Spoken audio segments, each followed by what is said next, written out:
Claro que en su trabajo, un integrante que suba la tarea adjunte de sus otros compañeros, ¿no? De quienes realmente.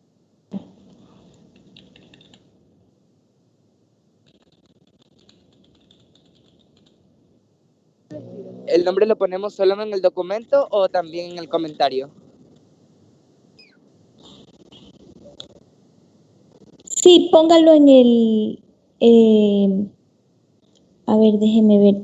¿Se refiere dentro del texto o afuera como título? Como lo primero que se observa. Sí, por eso le he preguntado, o sea, ¿lo hacemos lo ponemos únicamente en el texto, en el trabajo, en el archivo, o también lo ponemos afuera como título? Sí, mejor pónganmelo afuera como título. Afuera como título nada más. Listo, doctora. Bueno, chicos, entonces ahorita voy a mandar esto. Miren, dice, realizar por grupo un resumen de revisión de literatura sobre técnicas diagnósticas de parásitos en heces de detallando los nombres de dichas técnicas, fundamentos, qué parásitos se pueden diagnosticar con cada una de ellas y otros datos que ustedes consideren importantes. Además, revisar uno, al menos uno le voy a pedir que sí revise, o varios, si es que pueden, artículos científicos sobre este tema. Es más por el tiempo, no por eso digo si es que pueden. Y hacer un análisis en torno a ello. ¿Ya? Entonces ahí es más sencillo porque igual si revisa un artículo científico, generalmente ahí están siempre los resúmenes, ¿no? Y pueden revisar rápidamente de qué se trata ese estudio. Entonces eso también lo pueden agregar al final como un comentario en su documento, ¿no? Y adjuntando el artículo también. Bueno, entonces ahora lo mando.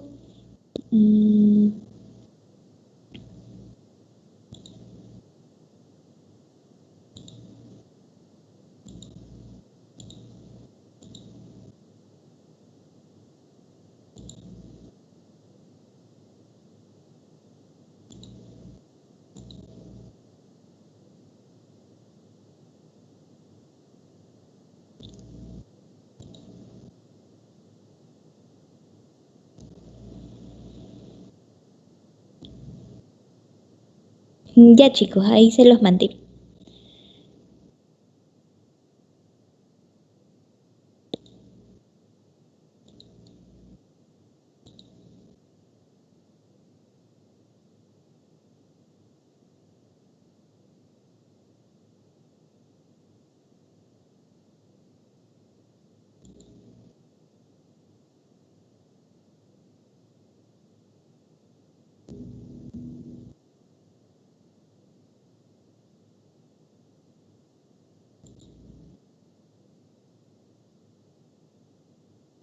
Doctor, una pregunta. Sí, dígame. No pone mínimo de técnica, simplemente la que nosotros encontremos. Ajá, pero todas las que se conozcan, pues, ¿no? Claro, Sí, pero no pide todas un las mínimo. que se conozcan. No, eso no, pero todas las que puedan Encontrar. revisar, ajá. Si es Ya, que ok, listo. son una o dos, son más de dos. Ujú. Tampoco son 10, ¿no? Pero sí son alrededor de 5, bueno, las que encuentren, pero trate de buscar suficiente información, ¿no? Para que no se quede corto de información.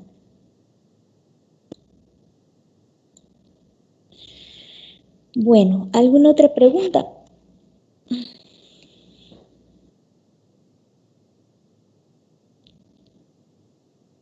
Todas las que encuentren solamente en heces, ¿no? Todas las que encuentren en heces.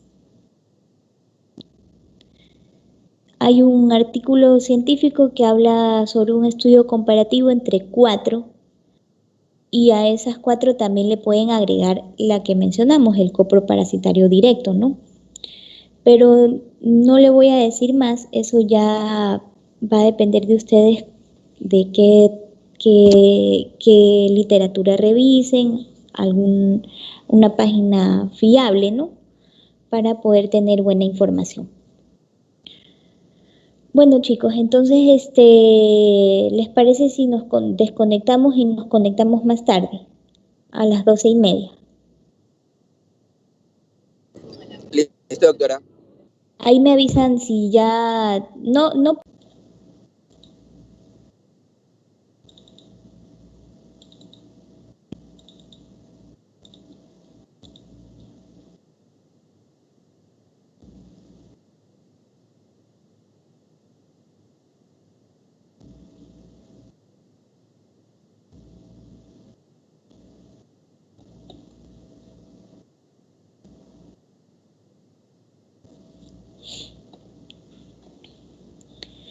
Bueno, chicos, entonces, ¿se acuerdan? Pues hemos estado revisando dentro de los nemátodos, los de la familia de los, dentro de la familia Ascarididae. Ascarididae.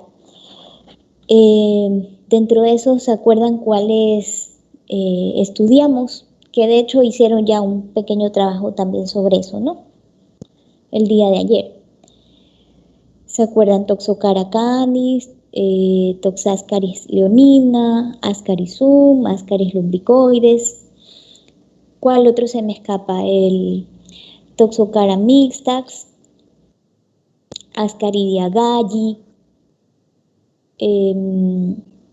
Uno de los equinos también revisamos, ¿se acuerdan?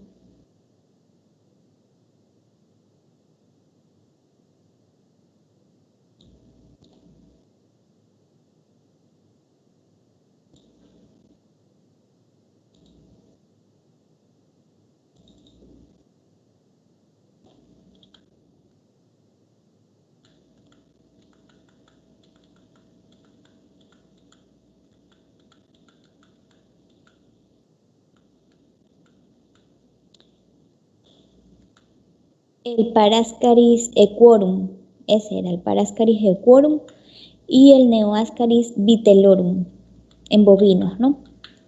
Bueno, entonces ahora vamos a revisar solamente dos por el tiempo, nada más. Pero esta vez vamos a hablar sobre los nemátodos de la familia Oxyuridae. Hasta ayer vimos los de la familia Ascarididae, es decir, los ascáridos, y ahora veremos los de la familia Oxyuridae, es decir, los oxiúridos. Pero asimismo a esta familia pertenecen varios géneros, ¿no? Vamos a ver primero el género Oxiuris y la especie dentro de este género, una que es muy conocida, un oxiúrido de equinos, que es el Oxiuris equi. Oxiuris equi. Bueno, dentro de los hospedadores tenemos los équidos, como por ejemplo caballos, también podemos mencionar a los asnos, a las mulas,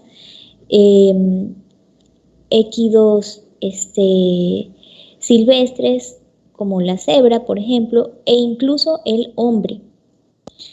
La localización de este parásito es netamente intestino grueso. Dentro de la morfología estudiamos que el macho puede medir, o sea, el parásito adulto macho puede medir unos 12 milímetros. Y la hembra, miren, es mucho más grande, ¿no? 150 milímetros. El parásito posee una abertura oral con 3 labios y una pequeña cápsula bucal.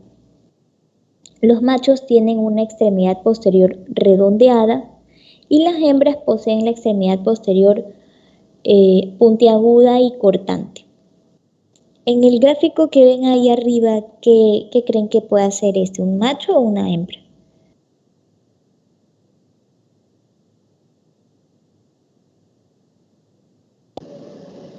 Hembra.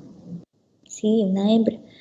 Entonces, mire, este parásito, ven que por dentro también se visualiza su aparato digestivo, su intestino, esófago, ¿no? Acá donde está el istmo. Los huevos de estos parásitos son ovalados, como ven en la foto, son ovalados, pero en su interior tienen un embrión ya formado. Las hembras, especialmente durante las noches, en donde perforan la mucosa con su extremo posterior, miren, ponen desde 8.000 a 60.000 huevos en el año, y en la cara inferior de la cola. A ver, huevos en el ano. Ay, perdón, en el ano. Sí, está bien escrito. Pensé que me había comido una ñ. Ponen de 8.000 a 60.000 huevos en el ano y en la cara inferior de la cola, formando acúmulos cordoniformes colgantes de color gris amarillento que pueden permanecer por varios días. Bueno, ya vamos a revisar cómo es que se da esta puesta de huevos, ¿no? Los huevos en el ambiente de 4 a 7 días ya tienen en su interior la larva 3 infecciosa y la duración de la vitalidad de los huevos asciende de 2 a 3 meses. Es decir, que estos huevos pueden llegar a ser incluso resistentes en el medio de 2 a 3 meses. Y rápidamente entre 4 y 7 días ya tienen en su interior la larva 3 infecciosa. Entonces podríamos pensar que es un huevo, un parásito bastante resistente, ¿no?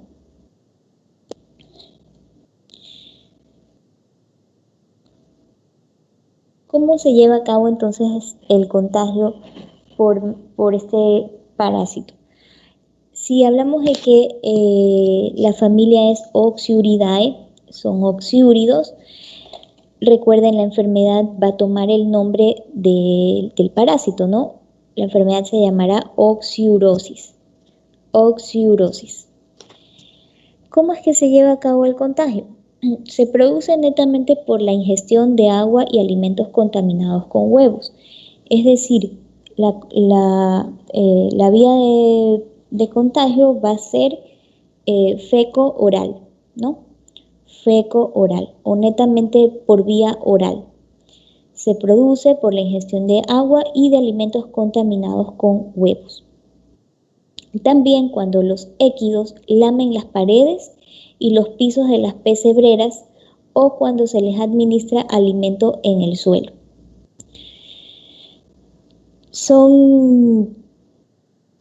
Siguen siendo pues estas otra forma de contagio por vía oral, ¿no? No solo cuando ingieren agua o alimentos contaminados, sino también cuando lamen las paredes o los pisos o el alimento está en el suelo. En el estómago, cuando ya cuando los huevos infecciosos, en este caso para este parásito oxiúrido, la fase infectante vendría a ser larva 3. Entonces, cuando los équidos ingieren los huevos de las formas en que se mencionó, en el estómago van a quedar libres las larvas 3. Y miren, en 5 meses aproximadamente se transforman en parásitos adultos. Aquí sí está mal escrito, periodo de prepatencia. Eso tengo que corregir antes de mandárselo, ¿ya? Periodo de prepatencia, no prepotencia por si acaso. Hay un error de digitación. ¿Se acuerdan qué significaba periodo de prepatencia? Aquí dice que se estima de 120 a 150 días, es decir, 4 a 5 meses, ¿no? Sí, entre 4 a 5 meses. ¿Se acuerdan que era periodo de prepatencia?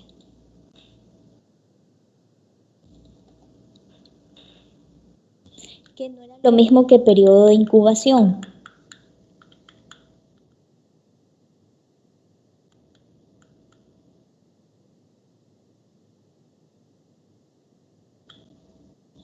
¿Se acuerdan o no?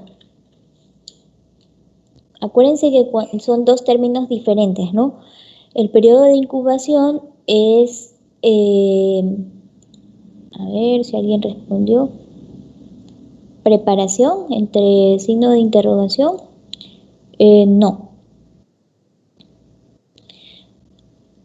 Antes de que me contesten qué es periodo de prepatencia, recordemos que no es lo mismo que periodo de incubación. El periodo de incubación es el periodo que transcurre desde que el parásito entra al hospedador hasta que se dan las primeras manifestaciones de la enfermedad, ¿no?, en el hospedador. Ese es el periodo de incubación, el periodo que comprende desde que entra hasta que ya se manifiestan signos clínicos, ¿no?, o netamente los síntomas de la enfermedad. ¿Pero qué era periodo de prepatencia?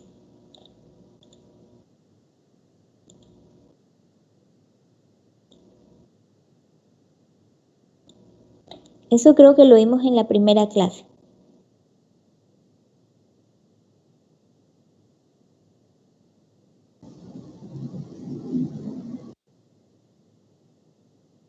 Cuando el parásito infecta. Sí, bueno, tiene que ver con el ingreso o la penetración del parásito, pero netamente hablamos del estado infeccioso del parásito, ¿no? O sea, el momento en que entra el parásito como estado infeccioso o como fase infectante en el hospedador, hasta ahí estamos bien. Pero hasta que se produce una nueva generación de parásitos, hasta la aparición de una nueva generación de parásitos. Y esto es porque, acuérdense, en el animal se va a desarrollar a parásito adulto, ¿no? Pero estos parásitos adultos tienen que seguir su ciclo de vida.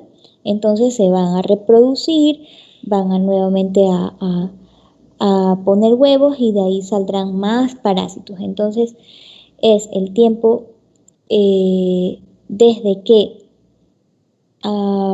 ingresa el parásito, hasta ahí vamos bien, al animal en la fase infectante o en el estado infeccioso que necesita entrar en el hospedador, hasta que aparece una nueva generación de parásitos. Bueno, aquí indican hasta su madurez sexual. Podría ser hasta su madurez sexual y hasta que se reproducen ya completamente, pues no es solo hasta que el parásito llega a ser adulto, sino hasta cuando éste nuevamente genera otra generación, valga la redundancia, o da lugar a una nueva generación de parásitos. Sí, exactamente, sería entonces hasta que haya, como bien su compañera menciona, una producción de huevos por parte de la hembra. Porque ya entendemos que de los huevos ya saldrán la nueva generación, ¿no? Entonces hasta ahí estamos. Por eso es que decimos que eso vendría a ser el periodo de prepatencia. Entonces, mire, en 5 meses se va a transformar en parásito adulto, pero de ahí pasarán de 120 a 150 días, o sea, de 4 a 5 meses, hasta que se forme una nueva generación. Entonces, sí es bueno tratar de indagar muchos detalles acerca de esto, del ciclo evolutivo del parásito, ¿no? Porque así podríamos llegar a la conclusión de a qué nos enfrentamos. Si ya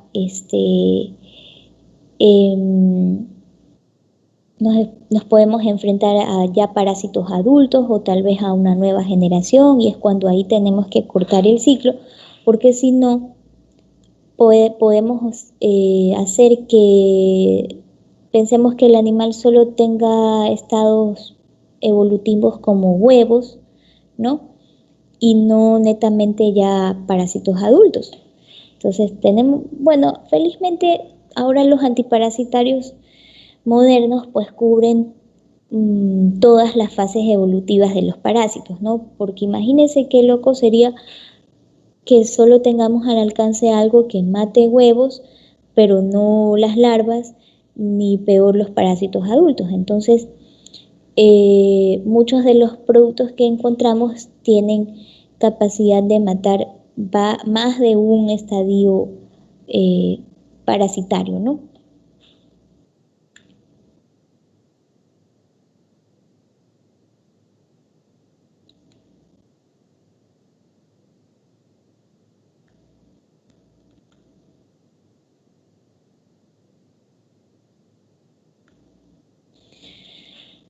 Bueno, entonces aquí vemos cómo, mediante este diagrama, vemos cómo se lleva a cabo el ciclo de vida, ¿no? Los huevos, recuerden, con un embrión ya formado adentro, estos huevos infecciosos, en este caso, en este parásito, específicamente va a ser en larva 3.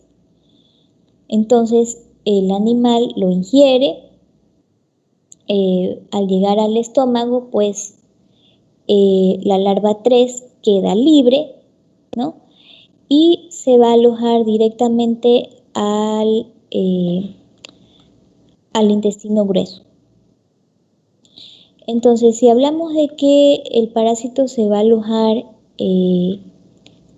bueno, del estómago queda libre la larva, y acuérdense que va a pasar alrededor de 5 meses hasta que se va a transformar en parásito adulto en el intestino grueso. Entonces, aquí vamos a ver cómo es que se ven estos parásitos ya en forma adulta, y algunas de las lesiones que pueden manifestar y síntomas en el animal. Bueno, hablaríamos de signos, ¿no? Acuérdense, signos clínicos en el animal es más apropiado que decir síntomas. La mucosa del intestino delgado, porque bueno, por ahí debe pasar antes de llegar finalmente al intestino grueso, pero es en el grueso donde va más a permanecer. Está inflamada y edematizada. Como ven, aquí una foto de puntos hemorrágicos, ¿no? En toda, o mejor dicho, una inflamación severa en la zona de la mucosa intestinal. Externamente en el animal se puede notar en el ano y en sus alrededores que presentan pequeños puntos hemorrágicos producidos por el extremo posterior de la hembra. Acuérdese que el extremo posterior de la hembra es puntiagudo, ¿no? Por acá lo vimos. Puntiagudo y cortante, como esta foto. Aquí está justamente el extremo posterior, ¿no? Se ve como tiene aquí una parte, la parte que termina en punta, ¿no? Entonces, gracias a eso, pues en el ano se observan puntos hemorrágicos. Se observan también cordones mucosos de color blanquecino que cuelgan del ano. Y aquí entonces podemos encontrar también cientos de huevos en esos cordones mucosos. Bueno, como en esta foto, no sé si puedan apreciar, aquí hay un ano de un caballo y ven esos cordones mucosos, a eso se refiere esa secreción que cuelga del ano, de color blanquecino o algo amarillenta tal vez, que cuelgan del ano y tienen cientos de huevos. Por ende, en esa zona va a haber un intenso prurito que es producido por la hembra cuando pone los huevos. Entonces, al haber prurito o una fuerte picazón en esa área, pero el término correcto es prurito, los équidos se rascan y se frotan esa zona con todo lo que encuentren, ya sea árboles o pilares de las pesebreras, produciendo inflamación y eczemas contaminados con hongos y bacterias. Entonces ven, bueno, obviamente pérdida del apetito y enflaquecimiento y cólicos. Acuérdense que los cólicos en los caballos generalmente son mortales. Entonces, este tipo de parásitos podría hacer que un caballo se predisponga con mayor facilidad a la presentación de cólicos y eso le pueda producir incluso la muerte. Miren en esa foto, aquí el animal pues ha estado constantemente frotándose, rascándose su ano y su parte trasera, ¿no? O posterior, contra todo lo que ha encontrado, y ven que en la foto derecha se han producido lesiones en la piel, ¿no? Producto del rascado. En la izquierda podríamos ver que si esta es la cola del caballo, hay partes que ha perdido pelaje, si se dan cuenta, ¿no? Y eso también es por la fricción que el animal ha ejercido en esa área, ¿no? Con lo que ha encontrado. Entonces también hay pérdida, o mejor dicho, pelaje quebradizo en esa área. ¿Cómo se lleva a cabo el diagnóstico? Bueno, se realiza un diagnóstico clínico por los signos o síntomas en el animal, especialmente por el prurito en el ano. Se realiza un examen en el laboratorio con muestras de raspados del ano y un coproparasitario tomando muestras de la secreción que cuelga del ano. Entonces, un diagnóstico clínico evidente por la manifestación del prurito, ¿no? Es lo que podemos ver a simple vista. Claro que un prurito en el ano no siempre va a ser por parásitos, ¿no? Hay que considerar otras causas también, pero es algo característico en esta parasitosis en el caballo. Un examen de laboratorio con muestras de raspados del ano, y esto, bueno, si se observan parásitos adultos ya es más que evidente, ¿no? No tendríamos que recurrir a un estudio de huevos, ¿no? Pero si aún quisiéramos hacerlo, sería ideal para ver la fase evolutiva o sea, para determinar si ya los parásitos adultos que encontramos ya han empezado a tener huevos, ¿no? Entonces podríamos calcular en base a eso el tiempo que el animal debió haber sido infectado por el parásito, ¿no? Y muestras de la secreción, porque hablábamos de que en esa secreción se obtienen cientos de huevos, ¿no?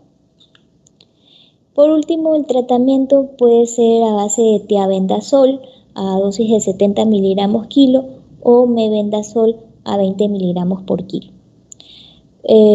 Afortunadamente estas soluciones son orales, entonces son de fácil administración, a menos que ya haya alguna complicación en el paciente que requiera pues ser tratado para estabilizarlo, ¿no? Pero este es un parásito bastante frecuente en los équidos y, como ven, el ciclo evolutivo es bastante sencillo, ¿no? Es simple, no es complejo realmente. Bueno, hasta aquí nos vamos a quedar, ya veremos después los demás géneros dentro de la familia Oxyuridae, porque veo que ya es más de la 1:30, seguramente ya tienen otra clase.